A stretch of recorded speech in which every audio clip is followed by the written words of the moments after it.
theyeshiva.net. Torah, Parshas Vayechi. On the top of the page it says Vayechi, Daf Mem Zayin, column 1, or page 93. This is a maimer of the Baal HaTanya on Vayechi, from the year, I believe, Tovkuf Samachei, which means 1805. And it begins with these words, Chachlili einayim miyayin, uleven shinayim micholov. Red-eyed from wine and white-toothed from milk. It's part of the blessings of Yaakov Avinu, our patriarch Yaakov Jacob, when he's on his deathbed and he speaks to each one of his children and gives them a special message and a particular blessing. When it comes to the tribe of Yehuda, Yaakov Avinu blesses that the produce, the vegetation, the farms, the fields in the territory, in the plot of Yehuda and Eretz Yisrael will be filled with abundance. So this means that the vines will be extremely prosperous and abundant, so there'll be a lot of grapes. The vines will produce an abundant of grapes and also great quality grapes, which of course will result in extraordinary, delicious and tasteful wine. There will also be many healthy animals grazing there in the territory of Yehuda, which means there will also be a lot of milk. So Yaakov Avinu says, Chachlili einayim, red-eyed, miyayin, from drinking wine, there'll be so much wine to drink, uleven shinayim, and white teeth, shinayim is teeth, leven shinayim, lavan is white, the teeth will be white from milk, from chalav. That's what Yaakov blesses. So like everything in Torah, it can be understood on different levels. There's the literal interpretation. Rashi says, Chachlili means red. Rashi says, Loshen oidem. The word Chachlili means red. We'll soon see what the Gemara in Ksuvas, Daf Kuf Yud Aleph, says about the word Chachlili. That will be later in the Maimer. The Gemara says that Chachlili is a combination of two words. Chachlili. Three words. Chachlili. Chach is the taste buds of a person. So he says, all the taste buds that taste this wine say, li, for me, give me more, li, chachlili. The literal interpretation of chachlili is red. So Yaakov Avinu is saying, the eyes will be red from wine. Rashi says, you see that people who drink wine, einayim ma'adimin, their eyes become red. And then, uleven shinayim mechalav literally means, Rashi says, there'll be so much milk, because there'll be such good pasture, there'll be such good fields for the animals, for the flock to graze, le'edreit sign for the flock, for the cows, for the sheep, for the goats, etc., to graze. So therefore there will be so much milk so that the teeth will become white. That's the literal interpretation. This Maimer explains the deeper dimension of what Yaakov was telling Yehuda. He wasn't just talking to him about the physical wine and the physical milk. He was also presenting a deeper layer of, there's a deeper layer of interpretation, a deeper layer of significance in this blessing. Because of course you can ask the question, why does he speak about wine and milk? Speak about a lot of things. So yes, milk is a blessing, and wine is a great blessing. But why does Yaakov speak about this? About these particular blessings? And also, he could say there'll be a lot of wine, there'll be a lot of milk. He focuses on the fact how it's going to affect the eyes and how it's going to affect the teeth. You could say you should be blessed with a lot of wine, a lot of milk. It's certainly very poetic. He doesn't just say you'll have a lot of wine. The eyes will be red from wine and the teeth will be white from milk. So it's not just, there's a poetic component to it, but there's also a deep meaning why he speaks about these particular aspects when he wants to discuss the abundance of wine and milk. It's a fascinating pasuk. This is in the book of Shoftim, in the book of Judges, in the Nevi'im, in the prophets, where wine is defined, my wine, Tiroshi is my wine, which brings joy to God and to men. Now we know that wine is considered a substance, a beverage that is joyous. We use it, we drink it in times of joy, and there's a certain element of wine that rejuvenates the spirit or sometimes helps elevate people's moods. Of course, it has to be in the right proportions. We're not talking about, God forbid, the disease of alcoholism, when all there is alcohol to run away from all your problems. But wine is a beverage that's associated with joy. But lahavin ma'u b'chinas yainam sameich elokim. But what's the meaning? The pasuk says that yayin brings joy to the heart of God. Hashem drinks. First of all, what does it mean to bring joy to Hashem? And how does wine have this potency to make God joyous? First of all, what does it mean? He asks two questions. What does it mean that it's Mesameach Elikim? And how does it have such a koyach? What's the secret of wine? So on a literal level, Rashi brings over there in the pasuk, and the Metzudas, the commentators say, that we have a very interesting halach, and that is Einaim Shira Ela Ala Yayin. The Leviim, the Levites, used to have a concerto every day in the Beis Hamikdash, and they would start singing during the Nesachim, when the wine was being poured. The communal offerings were brought with Nesachim, which means with wine libations. The Kayan would pour wine onto the altar. This was called Nesachim. Nisuch Hayayin, the pouring of the wine. On Sukkot there was also the pouring of the water. But every day of the year, Shabbos, Yom Tov, during the day there was the Nesachim. The Nesachim are the wine libations. And that's when the Leviim would start singing. So what do you see from here? That somehow giving the Mizbeach, the altar wine, brought out joy. It brought out a sense of music and ecstasy and passion and simcha and song. That's when they would start singing. So we see from here that it's Mesameach Elikim. There's something about the wine, Kevayachal, so to speak, that brings Simcha to Hashem. What does it mean? What does it even mean? And how does it have this power? Hine Amru, the Gemara says, in Erev v'nichnas yain yatzasayt. Wine comes in and secrets come out. You know, when people drink wine, they somehow, their defenses get a little looser. They open up a little bit. And their secrets come out. When somebody is more inebriated, they'll tell you things and they'll share things that usually they don't share with themselves or with others. And the Gemara says that the gematria, the numerical value of yayin, is 70. Yud, Yud, Nun is 10, 10, and 50. Soid is 60. Vav and Dalet is 70 altogether. So yayin and soid have the same numerical value because when wine comes in, secrets come out. What does all of this mean? So in this Maimer, the Baal Tanya is going to explain this on a deeper psychological, emotional, and metaphysical, spiritual level. We see that in Torah there are two aspects. Torah is defined as wine, Torah is defined as milk. Sometimes Torah is also defined as water. Sometimes Torah is also defined as bread. Torah is given different names, different metaphors that describe Torah. But we see one of the psukim, Yeshaya Hanavi, Perik Nun Hey, uses wine and bread as a metaphor for Torah. Kediksiv. The Navi tells us, Yeshaya, the beginning of chapter 55, L'chu shivru v'ichlu b'loi kesav v'b'loi mechir yayin v'chalav. Go purchase and eat, and you don't need money. You don't have to pay a price. You can purchase yourself wine and milk. Now, who ever heard of buying wine without money? And milk without money? It costs money. There's the labor of production. It costs money. Even in the olden days, before there was the concept of money, which is pretty early, there was still barter. But the Navi here, the Mefarshim say, is also talking about spiritual wine and spiritual milk. You don't need money. You don't have to pay. You don't have to pay to learn here. You could come to learn in the morning. You may have some technical difficulties. You have to stick it out, but you don't have to pay. Yayin v'chalav. What are these? Why is Torah compared to wine? Why is Torah compared to milk?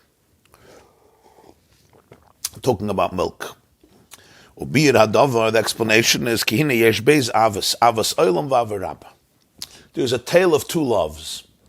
We speak of avas olam, avarab. Avas olam literally means eternal love or worldly love. Avarab means abundant love. And you know, every morning before Kriyat Shema, the second blessing that our sages instituted to say before Shema begins with the words Ahavas Olam ahavtanu Hashem Elokeinu chem l'gdoyle v'serech amalta aleinu. Avas Olam, an eternal love, Hashem, have you loved us. You have loved us with an eternal love. Avas Olam. But there are other versions. In the Ashkenaz Sidurim, the text is not Avas Olam. Avarab. Ava Rabba. And it's really a question. In the morning we say Avas Olam, and at night, before Kriya Shema, the second blessing, do we say Avas Olam or do we say Ava Rabba? And there's two different versions. This is discussed in Gemara and Brachas and in Tosfos and the Rishonim there. Do we say Avas Olam or do we say Ava Rabba? Tosfos brings, I think it's on Daf Yud Beis and Brachas, that some have the custom to say in the morning Avas, to say in the morning one and in the evening another one. In other words, you choose between Avas Olam and Ava Rabba. Nusach Svard is Avas Olam. Others say always Ava Rabba. Some again interchange between the morning and the evening. But there's two types of love. There's Ava Rabba. Rabba means great, abundant, like Rav is a lot. And Avas Olam literally means eternal love. What's the difference between these two loves? So the Balatanya says, Avas Olam hi Ava Hagluya. Avas Olam is an Ahava, a love that is more accessible, it's more revealed. V'Ava Rabba Ava Misuteres. Ava Rabba is a love that is more concealed, it's less accessible. What does it mean, less accessible, more concealed? He's going to explain. But why are we saying this? Why would we say that Ava Rabba, which means great love, is concealed love, it's less accessible? What is the meaning of this? Why do we say Avas Olam is more revealed and Avas Olam is more concealed? What does concealed mean? Does concealed mean you don't know about it? Does concealed mean you can't have access to it, or it's harder to have access to it? What does it mean, concealed and revealed? Achine, the explanation in all of this is Avas Oilami, Ava Shenilkecha me Oilamas. The word Avas Oilam is usually translated, what does Oilam mean? Oilam means La'olam Vad, eternity. But the word Oilam actually means the world. Right? Melech HaOilam, the king of the world. Oilam is the world. Because of me, the world was created. Olam is the term that we use in the Holy Tongue in Hebrew for the world. Olam. Avas Olam, it's also translated as eternal, forever. La'olam, it's for good, it's for eternity. But the actual basic translation of the word Olam is the world. So Avas Olam means a love of the world. What does it mean, a love of the world? So this is very, very meticulous and exceptionally profound. That Avas Olam is the love of the world. Or the way the Alter Rebbe puts it, Ava Shenilkecha me Olamas. It's the love that's taken from the world. It's the love that's generated and produced from life, from the world, from our world that we inhabit. It's the passion that we generate. It's the love, it's the ecstasy we experience. And it's taken from the olam, from the world itself, which is also why it is such a profound love of the world and of life. But there is love of the fake world and there's love of the true world. Whenever I'm in love with something, I have to ask if this love is a distraction of reality or this is love of reality. There is a love of the fake world. In other words, I substitute real reality with fake reality because I have a void. All types of addictions and cravings where I become attached to something that may be unhealthy and unproductive. I may call it a love of life and a love of the world, but it's really running away from life and the world. It's I hate the world and I hate life, and therefore I have to fill myself with other stuff that are puston vis, that are empty and destructive, or meaningless or insignificant. Avas Olam is the love of the real world, the love of life, the real celebration of life. It's the love to Hashem that's taken from the world, as he's going to explain. When a person becomes truly aware. The word hisbainanus is used very often in the works of the Balatanya, and it comes from the word bina, like we say in the morning, we're saying bili beinu, bina, lahavin, lahaskil. Hisbainanus is the ability to be maven, the ability to meditate, to be mindful, to contemplate, to internalize, to become aware of something in a very real way. Dahainu machmas hisbainanus, as a result of the meditation, and this is a meditation, it takes time to internalize this.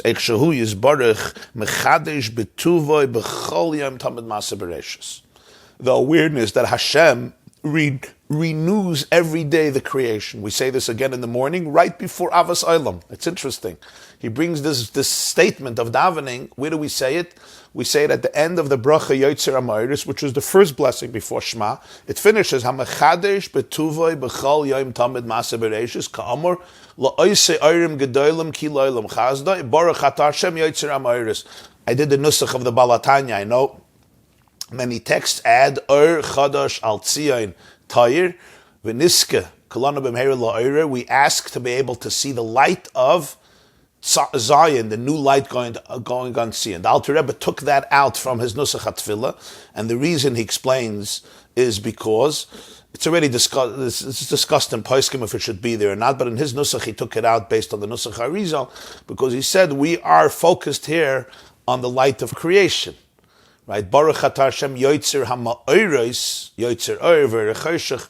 So we're focused on the light of the past. This is not the bracha focused on the light of the future. Or Chadash Al Tzion Torah. In any case, over there we say that Hashem renews every day the work of creation. HaMechadesh B'Tovah. When a person could really be aware of this, and it's not so easy because we become entangled and bogged down by the stresses and the disappointments and the frustrations of life. So I don't even have the mental space and the energy to tune into the miracle of creation, because I am so entangled and enmeshed and entrenched in my worries and my anxiety and my stress. So let's say something disappointing happened yesterday, or happened this morning, or happened last night, whatever it is, or happened last week. So very often I'm just living there. I'm living in that space, recycling it in my mind, rehashing it again and again and again, and I can't extricate myself from it. So how can I be open to the miracle of creation right now? There's no right now. There's just yesterday, or 2 days ago, or a week ago, and sometimes it's 30 years ago, and that's where I'm still stuck. So I'm stuck in this repetitive cycle, in this orbit that doesn't allow me to emancipate myself and really be present and open to the world right now, to life right now. How do we do this? It's not so easy. Some people, maybe it comes more natural, but sometimes it takes very, very serious avodah, because there may be really something disappointing. And nonetheless, even if there's something disappointing, the way of dealing with it is asking myself, what is my mission right now? To fix it, to make sure it doesn't happen again in the future. Rather than, and this is important, my dear friends, the disappointment of yesterday triggering old stories about myself that put me into a state of paralysis and don't allow me to live in the now. I hope you understood what I said. If not, you could rewind the shir and listen to it again. So this is the concept of Mechadesh B'Tuv. And Hashem creates the world every single day from nothing to something. And this comes from His Malchus, from His characteristic, so to speak, called Hashem's Malchus, Hashem's leadership, Hashem's kingship, Hashem's love, Hashem's desire for a relationship. We say, Ein melech b'lo yam. Rabbeinu B'chaya says, it says in Svarim, there's no king without subjects, meaning leadership requires a relationship. It's like a marriage. You need to have somebody else in your life. So this is, the whole world comes from Malchus. So every day, says the Alter Rebbe says here, that every day Hashem creates the whole world once again from nothing to something. Every day creation is something new. And as the Baal Shem Tov said, it's not just every day, it's every single moment. Every day we feel it in a tangible way. As dawn breaks and the sun rises, you have that experience of freshness, a new beginning, Anayeh Tag, a new day. I told you once the story about Anayeh Tag. And that's the reason, really, why Hashem created the concept of sleep. Why do we need so much sleep? So you say, well, our body needs our 8 hours or 7 hours, whatever you get. But the truth is, why did Hashem create a body that it needs so much sleep? In order to be able to survive and replenish its energy and maintain its health, Be'ezer Hashem. The answer is to be able to experience His chassidus in life, to be able to experience newness in life, to be able to wake up in the morning and say, it's a new day.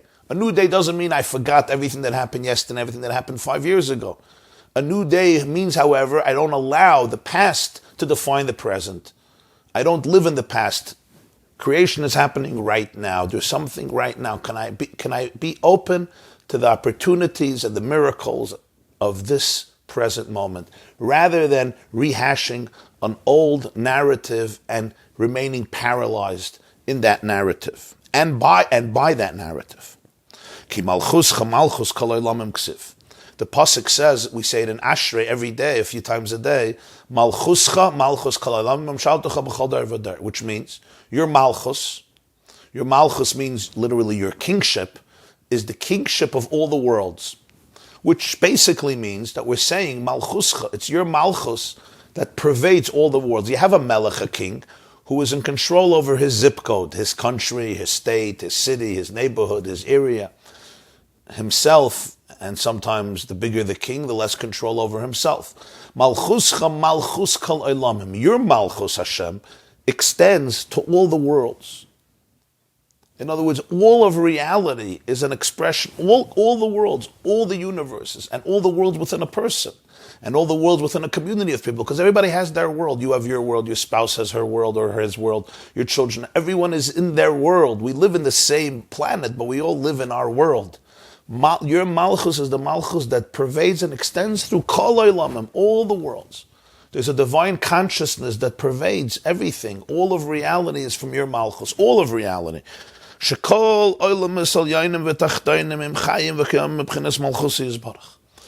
the universes, meaning all the states of reality, the highest till the lowest, all live and endure and receive their vitality and animation. They are vivified from Hashem's malchus. You fill all the worlds.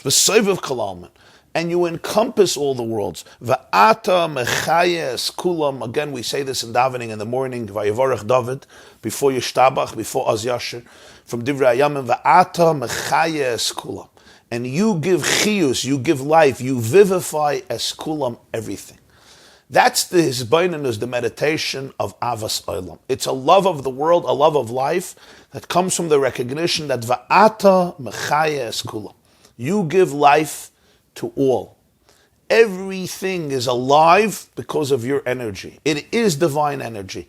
My heartbeat, every breath I take, every move I make, every item, every aspect, every nuance, every detail of life, from the biggest to the smallest, like he says, kol olamim, all the worlds, and all the worlds mean all the states of reality, any state of reality you're in. Sometimes the many worlds are in me. As I said, you could be in many worlds. In one day, you're in many worlds. You're in this world, you're in that world, you're in this state of consciousness. A world is not just a physical planet. We have our planet, we have other planets. That's also a world. But a world means states of reality, states of consciousness. So within one mind, you can have many worlds. Sometimes I inhabit 10 worlds in a day. Some people inhabit 10 worlds in a moment, which is not exciting or too exciting. So, kol olamim, all the states of reality, what's their truth? The truth is that it's all being vivified, created, animated, and coming into existence right now by Hashem himself. That's the truth of it. Can I tune into that reality? Can I love the world in that sense? Because that love of the world is really the love of Hashem. You love life. You say, I love the world. What do you love about the world? What do you love about the world? You love about the world because every moment of life is pulsating with the divine. There's something very much alive about the world. I think I shared once with you that Helen Keller, I read this once, that Helen Keller once met somebody who came to her, and this person said that they took a walk through the woods. They took a hike through the woods. So Helen Keller asked them what they saw and what they heard. She could do neither.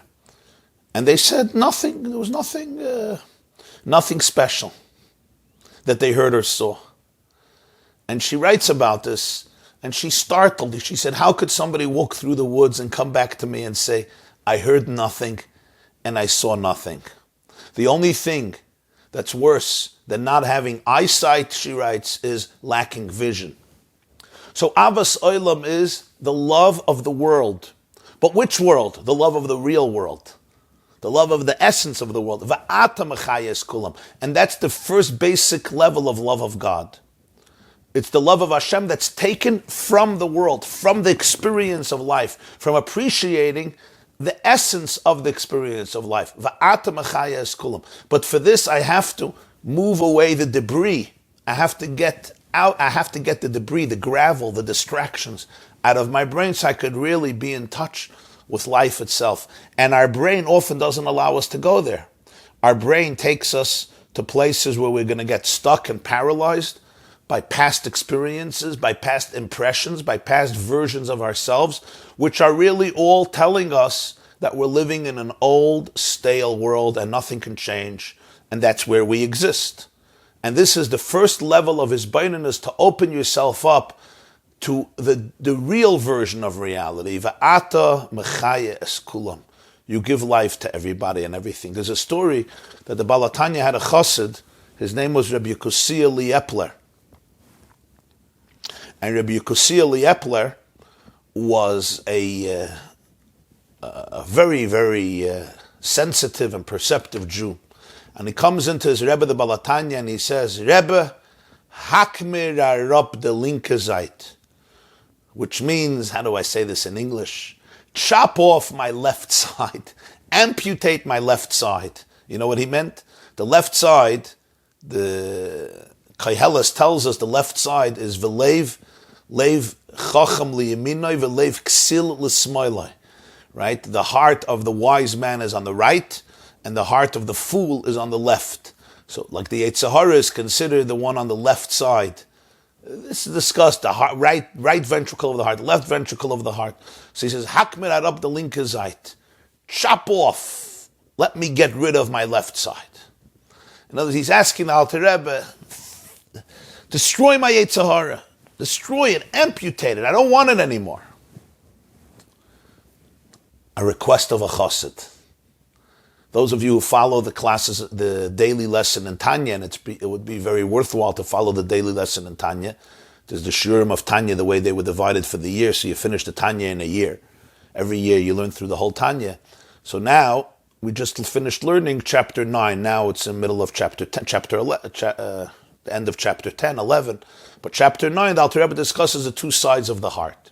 So he says, amputate the left side. So what does the Alter Rebbe say? The Alter Rebbe goes into a dveikus, which means he goes into a spiritual, meditative state, what some people would call a trance, but dveikus is not really trance. Dveikus is he goes into a very deep state of connection. For a few minutes, he doesn't say something. He doesn't say anything. And then the Baal HaTanya comes out of the dveikus, so to speak. He doesn't come out of the dveikus, but he comes down to a lower plane, and he looks this chassid in the eyes, and he used to speak with a nigun, with a melody. So he says, Va'ata mechayes kulam. The pasuk says that you give life to all. Zay em oich mechaya. Bring life to your left side. Don't amputate it. Bring life to it. Zay em oich mechaya. Va'ata mechayes kulam ksiv. Zay em oich mechaya. Rabbi Lepler wanted Alter Rebbe to chop out, to amputate, to extricate from him his left side. He says, no. Va'ata mechayes kulam. Hashem gives chiyus to everything. Zayem oich mechaya. So you bring chiyus to him also. Or in other words, reveal to your left side what its real energy is about. You don't just cut it out. Cutting it out is not how it works. Hashem gives chiyus to everything. You have to reveal what its true energy is, what it's looking for, what its true essence is, what its true yearnings for. That's much deeper. Listen, if you can get rid of it and you become a malach, wonderful, so you'll be a malach. But the greatness of the person is that you could be megala, you could reveal a lakus over there. Malchuscha malchus kalalam. That's what he says here, Va'ata mechayes kulam. So he was giving him a seder avodah, that when you're dealing with the various components of your personality, you don't have to run away from anything. You have to not get stuck in the externalities and the shallowness. You have to be able to reveal the chiyus, va'ata mechayes kulam. You have to be able to reveal the divine energy, which is the heartbeat of creation. It's the heartbeat that vivifies all aspects of your existence every single moment. That's the beginning. We're soon going to get to a deeper place. It's the beginning of avas olam. It's a love to Hashem that comes from the world, from reality, from discovering the God of reality. It's the ultimate self-love in a healthy way. It's the ultimate love of the world in a healthy way. It's loving the self, the true self, the va'ata mechayes kulam. It's being in love with life, being in love with the world, because you're connected to the miracle of creation and your own creation every single moment. And it's a very deep place of serenity and tranquility and celebration. My dearest friends, we'll take a break here. This shiur will resume Wednesday morning. We'll continue Wednesday morning, 7:30 a.m. In the meantime, I send you my love and blessings. Ahavas oilam, ahavtanu Hashem Elokeinu, and a beautiful day. Over here, there's a lot of love. I'm looking at Reb Aaron. Look how much love there is in his eyes. What are you talking about? You're hanging out with the wrong people. You got to hang out with the right people. There's a lot of love in the world. You have to hang out in the right places with the right people. And you have to hang out with the right part of yourself. There's a lot of love, but you have to find the love inside yourself. You're the source of love. No love in the world when you stop and putting it down. You're the source of love. You're the source of love. You're the source of love. Anyway, I love you and I send you all my love. Me too. This class is brought to you by theyeshiva.net. Please help us continue the classes. Make even a small contribution at www.theyeshiva.net/donate.